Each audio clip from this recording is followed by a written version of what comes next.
Alright, no matter what, this is the last one for tonight. Divide and conquer.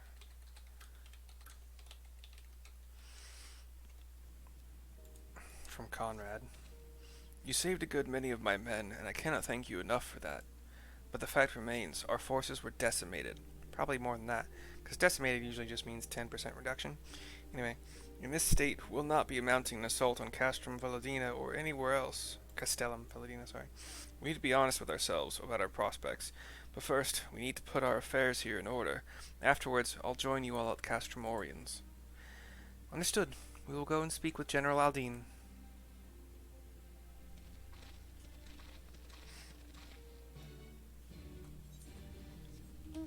Who is here still, so. Little dragon jaunt.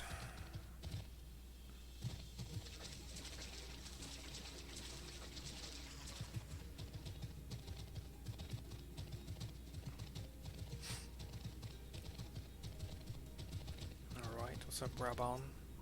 Brabon? Pippin has already departed with the wounded, has he? Good. We have completed our search of the Reach in the surrounding area. As far as we can tell, Xenos and his men returned straightaways to Specula Imperatoris after quitting this place. 'Twould seem he's lost interest in us.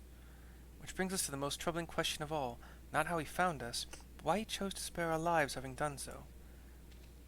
In war, you kill or capture your enemy. You don't leave him to fight another day.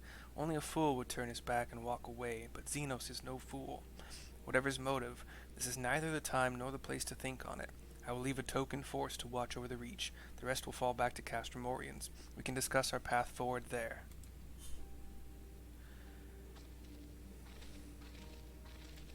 They walked right through me. Alright. We're just going... Yeah, I'm just... And I can save 66... 66 gil by at least getting myself out of here. Pardon me. The button or switch to mute my mic is hard to get to in time. I've yet to like get one of those boxes that gets you like different scenes at the press of a button. A zoom in on your camera, which I don't even really use most of the time unless I'm doing D&D these days. You know, like I wear this big headset because it honestly I could wear earbuds.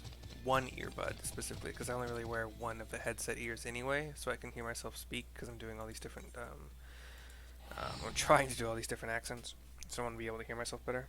So I could just wear one earbud. It's worked, but I don't. I have not done that yet. I'm gonna speak to Lise here first and see what's up.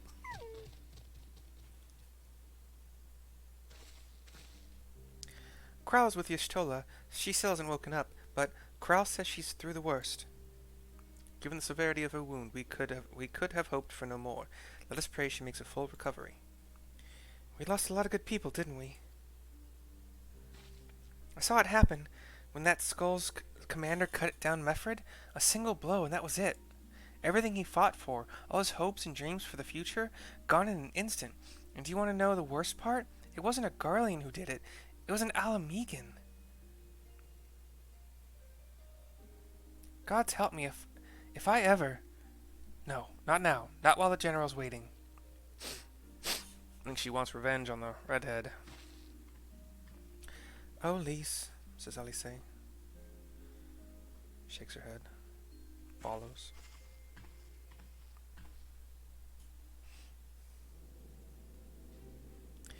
Cutscene. Please talk.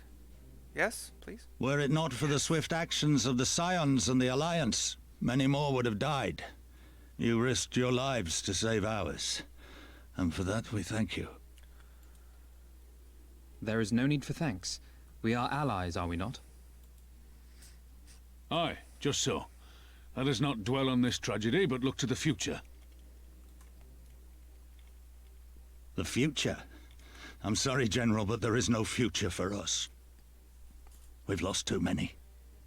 Gods, I can still see Mefred with that woman standing over him. They've ripped the heart out of us, General. They've broken us. Our fight is over. Master Kemp, please.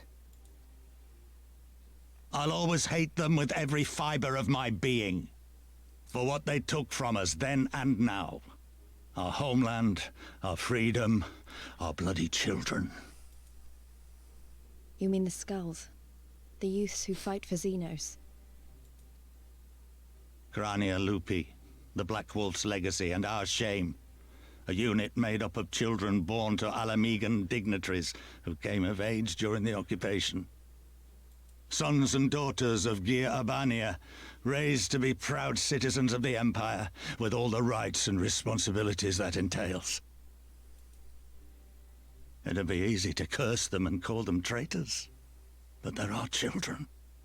Our flesh and blood. If the only way to forge the future we want is to cut down our own, then...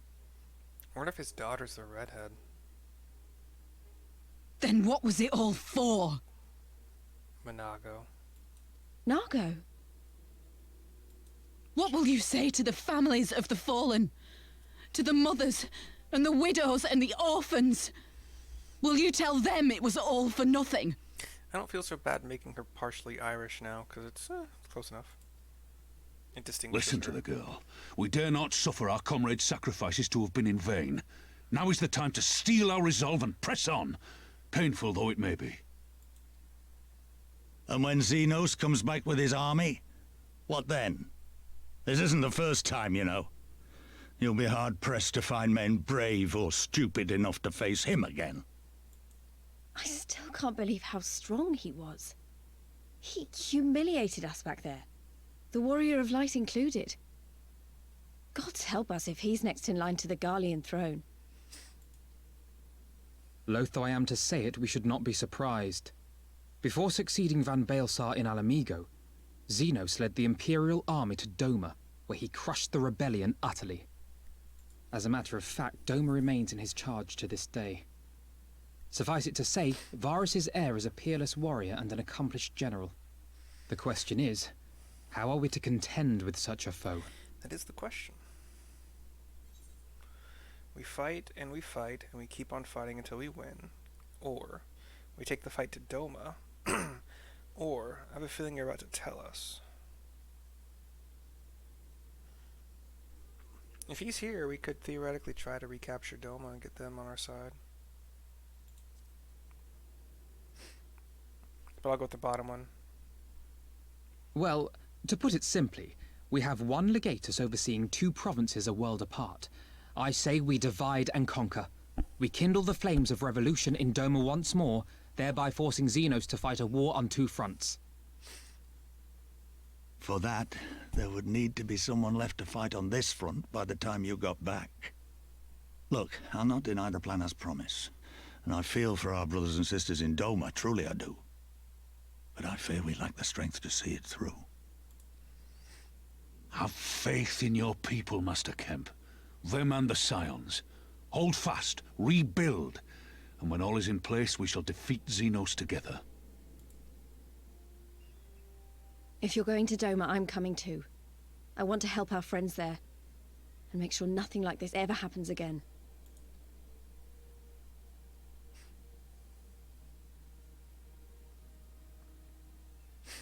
Give us the time we need, and we will give you something far greater. Very well. For all you have done for us, we will fight on. But be swift, comrades. Alamigo has suffered enough.